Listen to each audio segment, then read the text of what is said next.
अस्सलामुअलैकुम। उम्मीद है दोस्तों आपको मेरी पहली वीडियो पसंद आई होगी।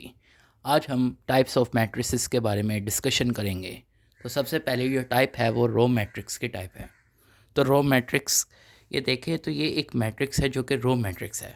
रो क्या होती है, सबसे पहले आपको ये पता होना चाहिए। अगर हम ये देखें तो ये जो ज़मीन के पैरेलल चीज़ होती है तो ये एक रो मैट्रिक्स है। अगर हम इसे ऐसे कह दें तो ये दीवार की तरह होती है, जिसे हम कहते हैं कॉलम मैट्रिक्स, यानी यूं रो और यूं कॉलम। तो यहाँ पर देखें तो ये रो फॉर्म में है और इसमें सिर्फ वन रो है, और अगर इसमें देखें तो ये भी वन रो है, तो इसे हम रो मैट्रिक्स कहेंगे। रो मैट्रिक्स की ये पहचान होती है कि उसमें सिर्फ ओनली वन रो होता है। तो यहाँ पे वो डेफिनेशन में यही कह रहा है, a matrix which has only one row is called row matrix, और इसका ऑर्डर होता है 1/n। वन जो है, पहले हम देखते हैं कि ऑर्डर में जो होता है सबसे पहले रोज़ की तादाद होती है। तो इसमें रोज़ होती हैं वो सिर्फ ओनली वन होती हैं, और कॉलम जो होता है वो n होता है। कॉलम्स की तादाद n का मतलब ये है कि इसमें n जो है वो वन भी हो सकता है, टू भी हो सकता है, थ्री भी हो सकता है, जितना मर्ज़ी हो सकता है।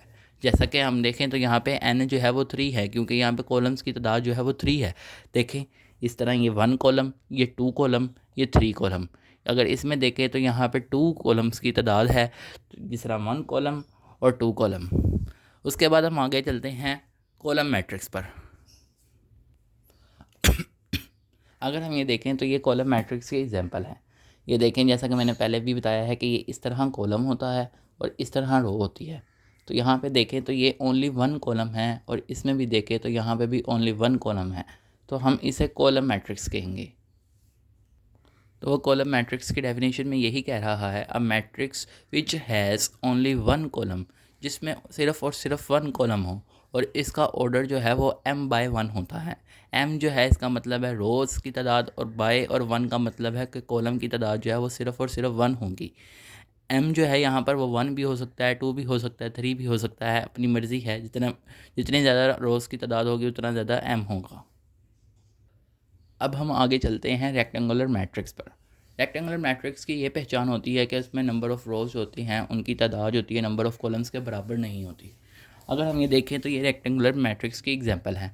यहाँ पे देखें तो यहाँ पर टू रोज़ हैं, जैसा कि एक वन रो और ये टू रो। इसी तरह अगर हम कॉलम्स की तादाद देखें तो one column, two column, three column. तो इसमें टोटल टू रोज़ और थ्री कॉलम्स हैं, यानी रोज़ की तादाद जो है वो कॉलम्स की तादाद के बराबर नहीं है। तो हम ये कह सकते हैं कि ये जो मैट्रिक्स है ये रेक्टेंगुलर मैट्रिक्स है। अब यहाँ पर जो है ये हम देखें तो अ मैट्रिक्स इन विच, इसकी डेफिनेशन में, a matrix in which number of rows is not equal to number of columns, जिसमें नंबर ऑफ़ रोज़ जो हैं यानी उनकी रोज़ की जो तादाद है वो कॉलम्स की तादाद के बराबर ना हो, तो वो रेक्टेंगुलर मैट्रिक्स होती है।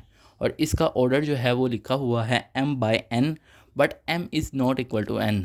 इसका मतलब ये है कि m/n ऑर्डर होगा और m की जो तादाद है वो n के बराबर नहीं होगी। उसके बाद हम आगे चलते हैं स्क्वायर मैट्रिक्स पर। अगर हम ये देखें तो ये स्क्वायर मैट्रिक्स की पहचान है। यहाँ पे देखें तो यहाँ पे टू रोज़ हैं, जैसा कि वन रो, टू रो। इसी तरह अगर हम इसमें कॉलम देखें तो वन कॉलम, टू कॉलम। तो इसमें नंबर ऑफ़ रोज़ जो हैं वो नंबर ऑफ़ कॉलम्स के बराबर हैं। और यहाँ पर देखें तो यहाँ पे थ्री रोज़ हैं, one row, two row, three row. इसी तरह one column, two column, three column. तो थ्री रोज़ और थ्री कॉलम हैं। तो यानी कि नंबर ऑफ़ रोज़ जो हैं वो नंबर ऑफ़ कॉलम्स के बराबर हैं, तो हम कहेंगे ये स्क्वायर मैट्रिक्स है। और वो डेफिनेशन में यही बता रहा है, matrix in which number of rows is equal to number of columns is called square matrix. और इसका ऑर्डर जो है वो m/n होता है, and m is equal to n। तो अगर रोज़ जो हैं उनकी तादाद जो है वो कॉलम्स की तादाद के बराबर नहीं होगी तो वो रेक्टेंगुलर होगा, और अगर बराबर होगी तो वो स्क्वायर मैट्रिक्स होगा। अगर आपको ये वीडियो पसंद आई है तो इस वीडियो को लाइक करें, चैनल को सब्सक्राइब करें, और आने वाली मज़ीद वीडियोज़ के लिए बेल नोटिफिकेशन का आइकन प्रेस करें।